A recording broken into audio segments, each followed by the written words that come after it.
Hoy vamos a hablar de la segunda parte del tema acerca de lo que nos ha recordado, lo que nos ha enseñado la pandemia en medio nuestro. Así que si nosotros estamos analizando todas estas verdades, es cierto que si usted se conecta en el internet, usted se va a dar cuenta que hay mucha gente diciendo muchas cosas.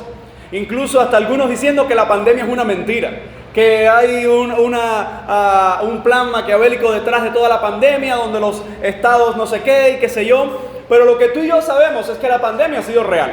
Es que los casos que hemos visto aquí han sido real. Posiblemente han habido otros casos en otros lugares, más muertes en otros lugares. Pero lo que sí, como iglesia de Cristo, nosotros podemos entender es que Dios ha seguido en medio nuestro. Así que voy a recordar las primeras 6 verdades que nos recuerda la pandemia que vimos en el domingo anterior, y pasaré entonces automáticamente a las verdades que quisiera tratar hoy con ustedes. La primera verdad que vimos el domingo pasado es que la palabra de Dios se cumple. No importa cuánto hable la gente o cuánto la gente pueda decir que Dios está haciendo, que Dios no está haciendo, o que Dios es real o que Dios es no real, pero la palabra de Dios se cumple y lo estamos viendo en medio de estos tiempos. La segunda verdad que estuvimos hablando es que estamos en los últimos tiempos.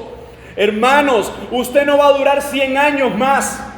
Si alguno pudiera en este lugar durar 100 años más, usted pasaría la barrera de los 120 entonces, porque todos los que estamos aquí en este servicio es probable que pasemos de 20 años. Ahora, ¿qué estoy diciendo con esto? Que a veces la gente vive como si Cristo nunca fuera a regresar, o como si la persona nunca se fuera a morir. Y una noticia que tengo que recordarte es que usted va a morir algún día, a menos que nuestra generación contemple la segunda venida de Jesucristo. A menos que esto pase, usted y yo vamos a morir un día, le tengas o no le tengas temor a la muerte. Y eso nos recuerda que estamos en los últimos tiempos. No estamos en el último día de la manifestación de Jesucristo, pero sí visible, pero sí estamos ya en los últimos tiempos, y lo estamos notando por cómo se está cumpliendo, ¿verdad? Todas las calamidades que dice la palabra del Señor, y esto irá en aumento. La tercera verdad que veíamos es que toda la gloria de la humanidad se resume a nada. Hablábamos el domingo anterior cómo las grandes potencias han experimentado o están experimentando, ¿verdad?, los daños que ha provocado este virus. Ahora, la gloria de la humanidad es nada. Hay personas, que es lo más triste de esto, hay personas que tienen toda su confianza en el hombre, en los gobiernos, en los países, en la medicina solamente. Y escucha, si Dios no interviene en la humanidad, si Dios no interviene en el conocimiento del hombre, todo es vano. Y esa es la tercera verdad que estuvimos hablando sobre lo que nos recuerda el coronavirus. La cuarta verdad, que la iglesia se fortalece en medio de las pruebas. Si usted está esta mañana aquí conmigo y estamos juntos reunidos adorando al Señor, es porque la iglesia de Cristo continúa en pie, y hay una sola razón para eso: porque Cristo es el que la sostiene. ¿Alguien dice amén? La quinta verdad que veíamos es que la iglesia puede demostrar al mundo que la muerte no es el final. Este momento nos ha servido a nosotros para recordarle, para predicarle y anunciarle a las personas que la muerte no es lo más terrible que le pueda pasar a la humanidad. La muerte no es lo peor que le pueda pasar al hombre. Lo peor que le puede pasar al hombre no es la primera muerte, sino la segunda muerte, que es la separación eterna de Dios. Y nosotros como iglesia hemos podido anunciar y cumplir con nuestro llamado de siempre, de proclamar el evangelio, proclamar vida eterna a un mundo que muere sin Cristo. La sexta verdad que veíamos es que tiene un valor incalculable el tener tiempos espirituales en familia, sin nada que nos robe esta enorme bendición. Y hablábamos que en medio de estas restricciones, que usted y yo hemos tenido la oportunidad de estar en casa, hemos podido darle mucho más valor a aquello que siempre ha tenido valor para nuestras vidas, y es a la familia, ¿verdad? Y quiero entonces comenzar con la verdad número 7, que sería la primera de esta mañana, y es que la oración de los creyentes fortalece la salud espiritual. Dice Efesios 6:18, orando en todo tiempo, con toda oración y súplica en el Espíritu, y velando en ello con toda perseverancia y súplica por todos los santos. Yo creo que estamos viviendo tiempos donde la iglesia no está necesitando que se le explique tanto sobre la doctrina de la oración, sobre cómo orar, porque sabemos que oramos a Dios, sobre cuándo orar, sabemos que es en todo tiempo, sobre en qué posición orar, hay diferentes posiciones según las Escrituras, sino que estamos en tiempo de ponernos a orar más. La gente sabe que la oración es una bendición que Dios nos ha dado, pero ¿cómo ha sido y cómo está siendo tu vida de oración? Seamos sinceros, y esto no es para que lo respondas a mí, sino para que tú mismo analices tu vida con el Señor, y es ¿cómo yo estoy aprovechando mi tiempo de intimidad con Dios? ¿Sabe que yo sería un hipócrita si yo le digo a usted que busque más de Dios, que ore más a Dios, y eso en mi vida no es una realidad? Yo sería un hipócrita si simplemente le animara que usted hiciera y yo no hiciera. Eso es lo que la Biblia define como un fariseo, alguien que simplemente pone cargas en los demás y no quiere hacer nada o mover con un dedo esa carga. Por supuesto que la oración no es una carga, pero una vida de oración lleva un sacrificio. Una oración es muy fácil y usted se para, está en medio de un problema. Señor Padre, pon tu mano. Señor, no sé cómo salir de esta, ayúdame. Eso es una oración. Pero una vida de oración es que en todo momento, en toda oportunidad, yo voy a rendirme a Dios para hablar con Él. Y la oración se vuelve un diálogo, escuche, la oración se vuelve un diálogo solo en los hijos de Dios. Aquel que no es hijo de Dios no hace en sus oraciones, no tiene diálogos. En el diálogo lo que se necesita es que dos personas estén intercambiando palabras o frases. Ahora, ¿por qué las falsas religiones no tienen diálogos? Si tienen oraciones, pero no tienen diálogos en sus oraciones. Por la sencilla razón de que ellos están orando, posiblemente sea al Dios verdadero, pero no en el Espíritu. La única manera en que usted y yo podemos orar es en el Espíritu. Es cuando hemos sido entregados al mismo Dios por medio de la sangre del Cordero. Ahora, tú y yo solo podemos experimentar, y usted puede decir, pastor, yo he visto a Dios en los momentos más duros de mi vida, en medio de la oración. Sé que esto puede sonar un poco peligroso, pero así lo creo, así lo veo y así lo digo. La oración no tiene el poder. El poder está en el Dios al cual oramos, porque las sectas oran y en esas oraciones no hay ningún poder. ¿Dónde está el poder de nuestra oración? En que es un corazón humillado y levantamos nuestras manos santas a Él diciéndole, Señor, haz tú la obra.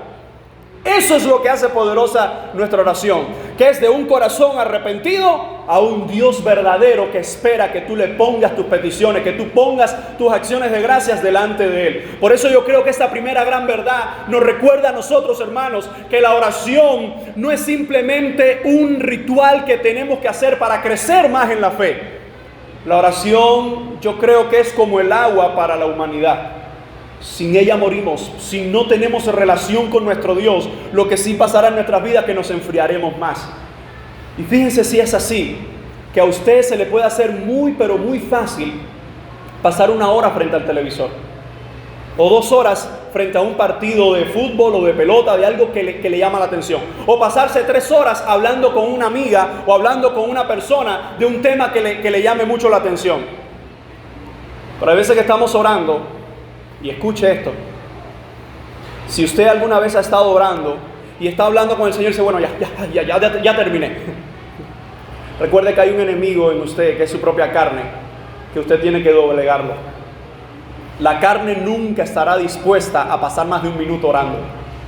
La carne nunca estará dispuesta a tirarte a las 4 de la mañana a orar. Y aquí es donde viene la pregunta, hermano. Si tú sabes que tienes que estar en el trabajo a las 8 de la mañana, ¿por qué te sigues levantando a las 7:30? Sabes que vas a estar contra el reloj y no tendrás ni 15, ni 20, ni media hora para tirarte al suelo a hablar con Dios.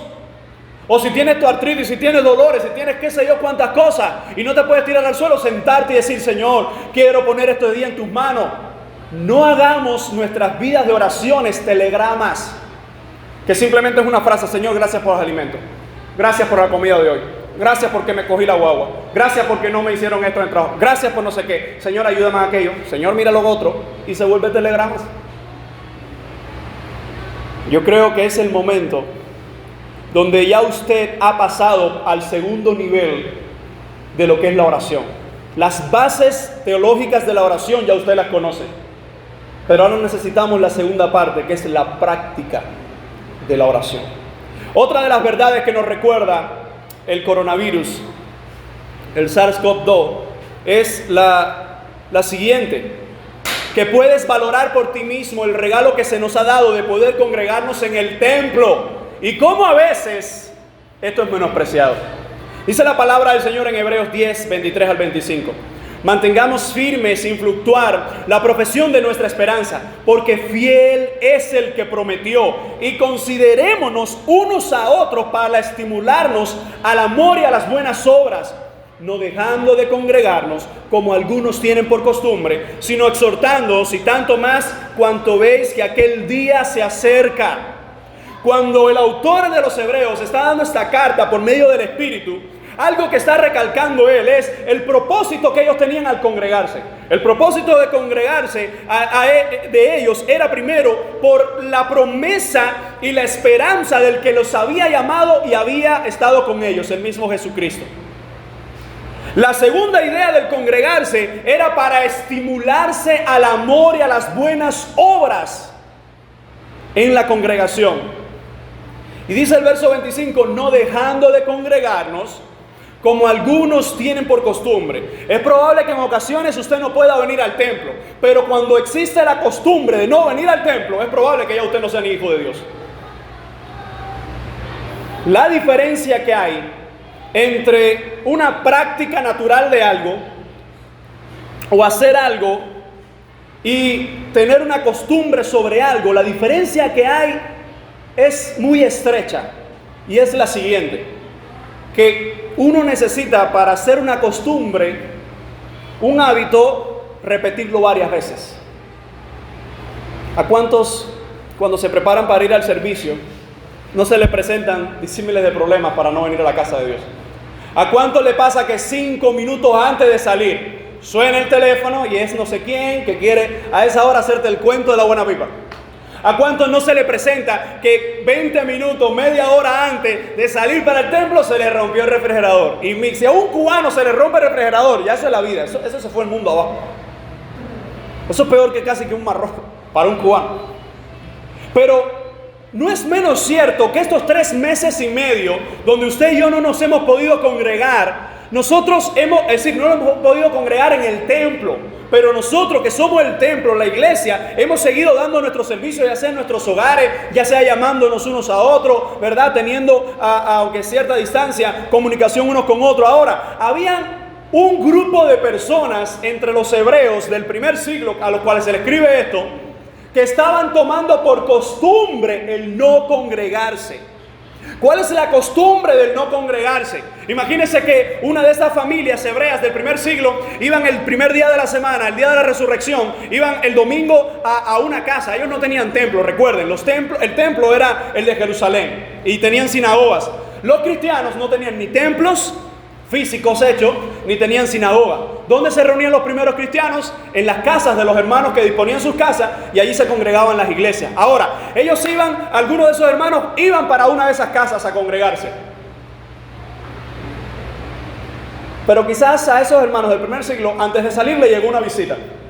Y le llegó una visita que venían en camellos de 3 meses. Recuerden cómo era el transporte en aquellos momentos. Parecido a esto, ¿verdad? Entonces no había transporte por ningún lugar y le llegaron después de 3 meses una visita. Y dice, oye, pero ustedes van ahora para la iglesia. Y dice, no. Bueno, es verdad. Y esa familia no iba ese domingo. Al siguiente domingo, ya en el momento de salir, llegaba un enfermo. Oye, mira, vengo para que me... Y ya no iban el otro domingo. Y así sucesivamente. Mire, el mundo, Satanás y tu carne atenta contra las cosas que agradan a Dios en tu vida. Escuchen, mujeres, pues no hago esto con ánimo de ofender, pero sí de hablar lo que dice la palabra del Señor en cuanto a estas verdades. Hay veces que hay mujeres, y posiblemente aquí pueda haber algunas, no sé, que en ocasiones no viene a la iglesia porque tiene que lavar el domingo, o porque tiene que hacer no sé qué cosa el domingo. Usted entiende, porque quizá alguien dice, no, pastor, el agua. No, mire, venga sucio. Además, más ahora que hay cloro. Usted viene sucio con la ropa sucia, se pone en una esquina, le echan cloro y ya no importa. La peste nadie la siente. Escuche esto, hermano. Si en ocasiones usted ha tenido que quedarse en su casa porque ha tenido que lavar o ha tenido estas cosas, una vez pudiera ocurrir por diferentes cosas, pero no dejes que eso se vuelva una costumbre. No dejes que nada, porque quizá alguien dice, no, pero es que pastor, mañana los niños, ¿y qué hiciste el resto de la semana? ¿Y qué hiciste, no sé, en las tardes? ¿Por qué te acostaste tan temprano, tan tarde? ¿O por qué te levantaste tan tarde? Mira, hermanos, con Dios no hay justificaciones. Las justificaciones las inventamos nosotros e incluso le damos sentido a nosotros, que cuando se la decimos a otra gente dice, no, es verdad, está justificado, pero delante de Dios no podemos engañarle. Entonces, esta iglesia lo que está recibiendo es la misma enseñanza que recibimos nosotros en esta mañana. No dejes de congregarte por cualquier cosa. Es un regalo el que Dios nos ha dado a nosotros aquí en Cuba. Hay cristianos hoy alrededor del mundo que no se pueden congregar. Y no solo que no se pueden congregar, que tan siquiera pueden decir que son cristianos, porque le arrancan la cabeza. Y tú y yo tenemos el regalo de poder congregarnos en la casa del Señor y a veces no le damos valor a esto. Yo creo que estos tiempos nos han recordado lo hermoso que es estar un día en la casa del Señor. Quiero repetir esta idea que compartí en el primer servicio. Y es que confesaba que en estos meses he podido entender a mayor cabalidad ese versículo: es mejor un día en tus atrios, Señor, que 1000 fuera de ellos. Pero es un pasaje que he leído tantas veces. Y el pasaje, cuando usted lo analiza en todo su contexto, no es que está comparando estar solo un día en la casa del Señor. El pasaje está hablando de la vida. Y la idea que está diciendo el salmista: si yo tuviera solo un día de vida, ese día quiero estar en tu casa. Pero ¿de qué me sirve tener 1000 días de vida y ninguno de esos días estar en tu casa? En otras palabras, yo creo que sonaría: Señor, los días que me queden por vivir quisiera estarlo viviendo en tu casa. No sé cuándo será mi día, no sé cuándo me tendré que ir contigo, tú vendrás por mí, pero regálame que hasta que no pueda más ni moverme, yo pueda estar en tu casa. Novena verdad que quisiera recordar con ustedes, que nos recuerda esta pandemia: que los lugares de culto público están cerrados, ya gracias a Dios se están abriendo, ¿verdad? Pero la iglesia de Jesucristo sigue marchando en fe hasta la venida de su Salvador. Dice Apocalipsis 22:20. El que da testimonio de estas cosas dice: ciertamente vengo en breve, amén, sí, ven Señor Jesús. En estos días de pandemia, muchos llegaron a decir: ¿dónde está la iglesia ahora? ¿Dónde están los cristianos ahora? ¿Dónde está Dios ahora? ¿Sabe dónde estuvo estos 3 meses y medio la iglesia? No estuvo en este templo, pero estuvo en cientos de casas. Ahí estuvo la iglesia de Jesucristo, en cientos de casas, y no solo el domingo. El lunes, martes, miércoles, jueves. ¿Cuántos pudieron aprovechar esa escuela dominical que tenemos por costumbre aquí? La pudieron aprovechar en su casa. Yo creo que muchos hombres durante estos 3 meses y medio asumieron el papel que Dios le había dado y no lo habían desarrollado por una u otra razón, de ser los pastores de su casa, los sacerdotes de sus hogares, y tomar la Biblia y decir: vamos a hablar la palabra de Dios, vamos a leer la palabra de Dios, vamos a dar acciones de gracia. ¿Cuántos pudieron aprovechar este tiempo para decir: Señor, gracias porque tu iglesia nunca cerró? Los lugares públicos pudieron cerrar, pero tu iglesia nunca cerrará. Una de las promesas que demuestra que Dios es real es que la iglesia de Cristo jamás, escucha bien, jamás será destruida ni cerrada. Incluso en los países que literalmente los templos están cerrados, ¿sabe dónde se está reuniendo esa gente? Muchos de ellos escondidos en casas o en catacumbas se reunieron en la historia pasada, ¿verdad? En la historia después del primer siglo, segundo, tercer siglo, se reunían en catacumbas, en tumbas se estaban reuniendo. Y hay cristianos aquí que si llueve, no van a la iglesia. Que si hace frío, no van a la iglesia. Yo creo que algunos de esos cristianos del primer siglo que se reunían en tumbas nos jalarían hoy las orejas, diciendo: tú no sabes lo que Dios te ha dado, por eso no los valoras. Pero en estos 3 meses pudimos valorar un poco más el regalo que Dios nos ha dado de poder congregarnos en este lugar. Y la iglesia de Cristo continúa, como dice la palabra. Cristo dijo: ciertamente vengo en breve. Pero que en esa brevedad en la que Él viene, nos encuentre fungiendo nuestro papel de iglesia. Mientras te alejas del Señor, lo que vendrá sobre ti serán calamidades. Pero mientras más buscamos al Señor, lo que vendrá sobre nosotros, lo que continúa en nosotros, es su bendición. ¿Alguien puede decir amén a eso? La verdad número 10 que nos recuerda esta pandemia, que el corazón humano por una parte busca a Dios, pero por otra, que es mayoría, se endurece en su arrogancia y se aleja más del Creador. Mira lo que dice Apocalipsis 20, 14 y 15. Y la muerte y el Hades fueron lanzados al lago de fuego. Esta es la muerte segunda. Y el que no se halló inscrito en el libro de la vida fue lanzado al lago de fuego. Como leí un escrito en estos días, que este mundo está como Faraón, le teme a las plagas, pero no al Dios de las plagas. Esta pandemia, y lo vuelvo a repetir y lo vuelvo a decir, esto no es una profecía, es simplemente lo que dice la palabra de Dios. Esta pandemia es un eslabón más en lo que está por venir. Si tú crees que las cosas van a mejorar, Dios permita que sea así, pero no es lo que dice la Biblia. Dice la Biblia que todo esto forma parte de un principio de dolores de parto. El parto no ha ocurrido todavía. Esto es parte de lo que está por incrementarse. Ahora, eso no es para tener miedo. Eso es para decir, Señor, soy de esos guerreros que pelea contigo. Soy de esos guerreros que no va a poner su vista atrás. Soy de esos guerreros que va a confiar en ti, en buenas, en malas. Si los del primer siglo, cuando no tenían la oportunidad de congregarse, se reunieron en tumbas escondidos. Si hoy mismo, en partes de China, se reúnen cristianos escondidos con el temor de que venga un chismoso que el gobierno le puede pagar para que ese chismoso diga, mira, ahí hay cristianos reuniéndose y los meten presos. Y en esos lugares hay cristianos hoy arriesgando su vida. ¿Qué tú estás arriesgando por el Señor hoy? Y si lo tienes todo fácil. Puedes venir y congregarte. Si no quieres ni vienes. Nadie te va a caer encima porque no estás viniendo a la casa del Señor.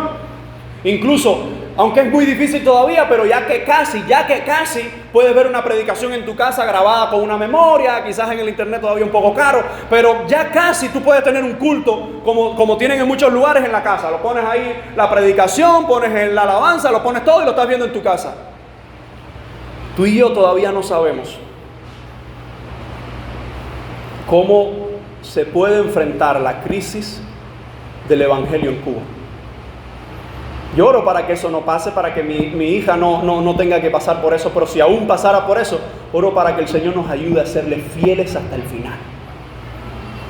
Porque todo esto lo que ha hecho es que hay corazones que se han endurecido más.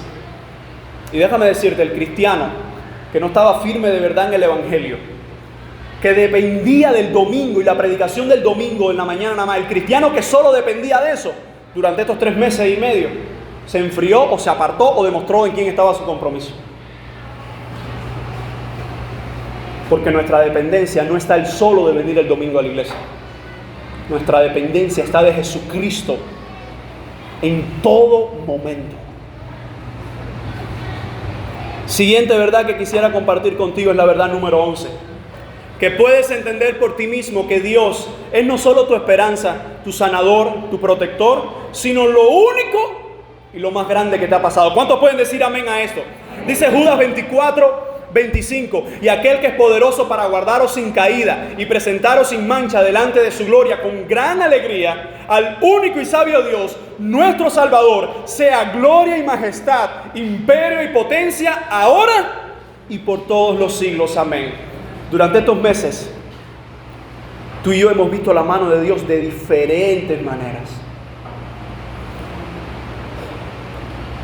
Durante 3 meses y medio, dime en cuántas colas tuviste que estar. Dime en cuántas aglomeraciones de personas tuviste que estar. Usted sabe, el pinareño, y siempre lo diré, el pinareño es guapo. Porque cuando la pandemia más fuerte estaba, era cuando más gente había en la calle. Y tú y yo estábamos en medio de esa gente. Porque la gente decía, mira, si me coge el coronavirus, me llevan al hospital. Y si Dios lo permite no me pasa nada. Pero si no tengo que comer, ¿qué comen mis hijos? Nos morimos de hambre, ya salimos y esperamos morirnos de hambre. ¿Y sabes qué? En cada una de esas colas Dios nos cuidó. Yo decía, Señor, no permitas que haya un infectado en una de estas colas. Uno solo que hubiese, hermano. un solo infectado que hubiese ahí y con medida, olvídese de nasobuco ni nada de eso, ya lo hemos hablado. Eso es una prevención, pero no es 100% seguro. Uno solo que hubiese infectado ahí, posiblemente la mitad de Pinar del Río hubiese estado infectada. No digo que hubiese muerto porque el nivel de muerte es bastante bajo, pero estaba el riesgo. ¿Y sabes qué? En medio de eso, muchos tuvimos que estar arriesgándonos porque no era solo estar en las colas, era también la atmósfera de la cola, que es más peligroso que el virus. Es la persona que está desde las 4 de la mañana levantado, esperando, viendo que el otro se cuela, que no, mire, ¿para qué? Nosotros podemos hacer un libro sobre esas cosas. Lo que no viste en el coronavirus. y esto es lo que quiero recalcar, que aún ahí el Señor nos cuidó. Aún ahí, en medio de esas cosas, el Señor dio provisión. No sé cuántos pueden decir, pero yo puedo decir, no es decir no sé, sí sé, fue de Dios, pero el dinero no faltó, pero la comida no faltó y gracias a Dios nuestra familia pudieron ir a la cama con alimento. Más carne, menos carne, más hueso, sopa de hueso, pero lo que sea, tuvimos la alimentación. ¿Por qué razón? Porque el que prometió que iba a estar con nosotros en tiempos de bonanza, está con nosotros también en tiempos de pandemia. Ese es Dios, que no está por nosotros o no está con nosotros cuando las cosas solo están bien, está en todo momento. Y en medio de eso, yo le puedo confesar que en una de esas colas, yo decía, Dios, no permitas. Porque a veces nosotros como que los cubanos, yo estoy hablando de nosotros los cubanos, como ponemos un poco de leyes un poco ridículas. Que en el deseo de cuidar lo que estamos haciendo es más ridículo. Porque si tú le decías a un cubano que antes de las 6 de la mañana no podía estar en las calles, ¿dónde estábamos los cubanos? En los edificios, en las azoteas, en no sé qué, escondidos en un paraguas, en algún lugar. En la calle. ¿Y sabes qué? Nos reímos ahora, ¿verdad? Pero algunos pasamos susto. Pero Dios fue fiel. Dios es fiel. ¿Alguien dice amén?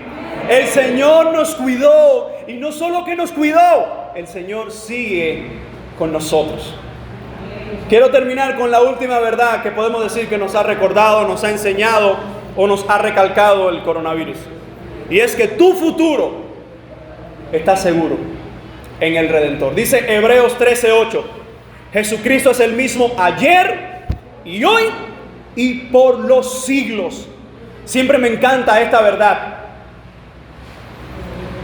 El Señor no cambia. El Señor no cambiará. El mundo ha hecho o la pandemia ha hecho que el mundo cambie con todas estas cosas. Incluso los gobiernos hablan de regresar a la nueva normalidad. Algunos hablan en Cuba de que el nasobuco ha llegado para quedarse. Eso será una pesadez tremenda por el calor que hay. Pero bueno, si es una cosa con la que hay que sobrevivir, habrá que sobrevivir. Pero escucha, aun cuando el mundo cambia, el hombre cambia, las naciones cambian, los sistemas de pensamiento del hombre pueden cambiar, mi Dios no cambiará. Jesucristo es el mismo ayer, el que estuvo con los 12 discípulos, el que mandó a predicar el evangelio, el que dijo, yo estoy con vosotros todos los días hasta el fin del mundo. Te está diciendo hoy, y escúchame, si llegas a mañana, te seguirá diciendo mañana, estoy contigo hasta el fin de los siglos. Yo digo amén y gloria a Dios por eso. Job dijo en el momento más triste de su vida, yo sé que mi Redentor vive. La verdad más grande que tú y yo podemos ver en medio de una crisis es que Dios sigue siendo Dios. Aunque ni lo veas ni lo sientas, porque hay momentos en que tampoco se sienten. Hay momentos que las circunstancias dicen todo lo contrario, y es justo en ese momento donde tú puedes decir, Jesucristo es el mismo ayer y hoy y por los siglos. Si hoy permaneces en pie y hoy estamos en este lugar, es porque Cristo sigue siendo nuestro Dios. Ponte en pie y vamos a orar en este momento al Rey de Reyes y Señor de Señores. Señor, gracias. Gracias porque tú no nos has faltado.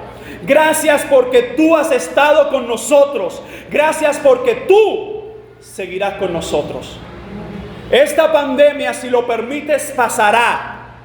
Pero permite, oh Dios, que nuestras vidas continúen fortaleciéndose en ti. por el poder de tu fuerza, por la ayuda y el sustento de tu Espíritu Santo, por la gracia de Jesucristo, por tu amor, Señor. En el nombre de Cristo Jesús, gracias, oh Dios, porque tú nos has cuidado.